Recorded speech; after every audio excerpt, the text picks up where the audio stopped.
Hey everyone, it's Jack here, TalkNorwichCity. Welcome back to another video. I'm filming this on what feels to be one of the first proper summer days of 2024. So it's warm. Norwich City are back in pre-season. It's a combination that feels like the season is just around the corner, and that excites me. I hope you're all recovering from the inevitable heartbreak that England provided. The mixture of supporting Norwich City and England is one that often leads in disappointment. They provide hope and they keep you entertained and locked in, and then eventually kind of spit you out and go, ha, what could have been. Anyway, Norwich are back in pre-season, and there's transfer rumours, and this feels like a really exciting one. It's Callum Doyle.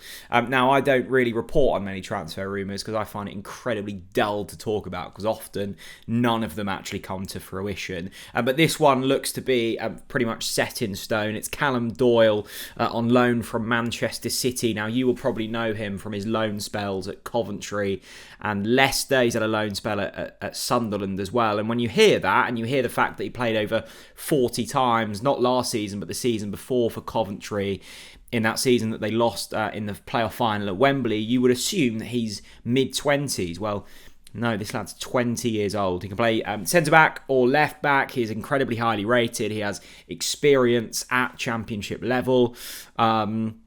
And has had a fantastic footballing education at Manchester City. He's represented England throughout pretty much all of the youth ranks. This is an up-and-coming talent in Callum Doyle, and there will be plenty of clubs chasing him. It looks to be that Norwich City are the club that will get pen to paper. Now, we're obviously slightly light in that left back area, and I think probably defensively is an area of the pitch that needs reinforcement.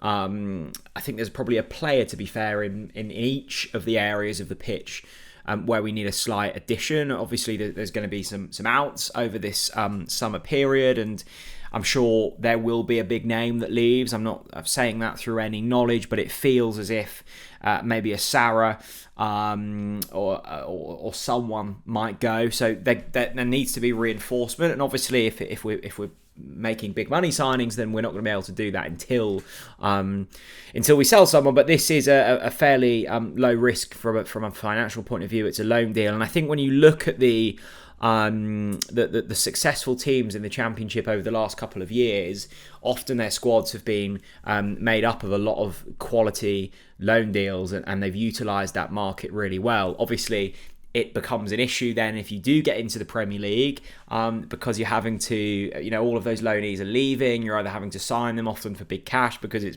they've been proven and the parent clubs know that you're desperate to keep hold of them, or you have to try and find replacements, which is easier said than done. Norwich, I don't think, have utilised that market at all well in recent seasons, and to be honest, haven't performed particularly well in the transfer windows in general. The recruitment is an area that needs improving. You only have to look at Christos Zolis and what happened there to see that we've wasted cash. And I'm not saying Zolis was a bad player, but the implementation of that signing certainly wasn't ideal. It's going to be the first summer that Ben Napper and Johannes Torup have in partnership together, and that really excites me. I'm coming into this season feeling fresh and rejuvenated. I needed a change from David Wagner. I wish Wagner all the best, but as we've been calling for all season, all of last season, a change was needed, and that has come. And we've seen a couple of pre-season games already, a 3-0 win against Northampton Town, a massive step up in opposition quality then as we played Club Brugge, and they beat us 3-0. Both of those games have featured plenty of youth players. Brad Hills has been in there, Kenneth Bowe's been in there, and that's been exciting. You always take these pre-season games with a massive pinch, if not a handful of salt.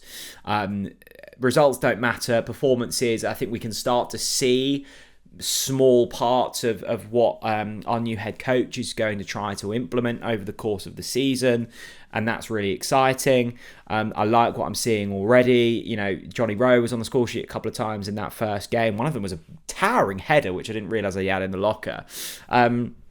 We've seen Borja Sainz, who I'm fingers crossed will still be here next season. I'm incredibly excited to see him. So this is that stage, isn't it, in the year where it's still a little bit early to know exactly what you're going to be doing at the start of the season, but the Euros is finished. Attention now turns fully to club football. I'm not one of these football fans that can juggle both England and Norwich at the same time. That's too emotionally draining. I'm either all in on England or I'm all in on Norwich, and now I'm all back in on Norwich City. And as we see that the club are out in Belgium, transfer rumours are starting to heat up. This is a really exciting time. It feels like a fresh start at Norwich, and that's really giddy. So Callum Doyle, keep an eye. Looks like that's pretty much a done deal. So hopefully we'll see pen to paper there over the coming days. I think that's a really shrewd appointment. He's young, he's hungry, he's got something to prove. He's done it at this level before, at the very top end of this division. Was part of a team that went up as champions, was part of a team that got to Wembley in the playoffs, and has been at Sunderland as well. So an incredible CV already for a 20-year-old. You can see him slotting into that defence really nicely. And that defence actually is starting to really shape up.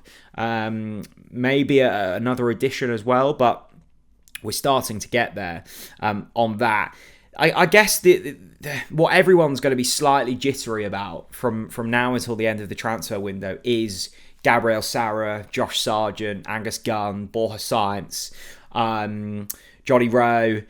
I think one of them will go. I don't think it will be too many more than that. You need to find a suitor. You need to find someone that is willing to pay the cash. The player wants to leave themselves. I think if any of them were to leave, the most likely is Gabriel Sara. And look, if it happens, it happens. It will take a lot of money to do so. Norwich are also in a position when they're not desperate to sell. They don't desperately need the cash. Of course, when you're operating in the championship, it's always a slightly perilous position you're in with the balance sheets. But we're not in a desperate situation, so the right offer has to come in, and we'll see if that is the case. But there's been nothing really so far that indicates that anything there is going to happen soon. So Callum Doyle, let me know down in the comment section below. What have you made of the pre-season games so far? What have you read into it? I'm just getting very excited about the thought of Borja Sainz and Johnny Rowe on the same pitch. That's been my outcome so far. I like the look of Brad Hills. He's probably the young player that's really exciting me so far. And yeah, what do you expect over the coming weeks in the transfer window before we get into the start of the season, which is actually just around the corner? Let me know, and I'll speak to you all very soon. Bye-bye.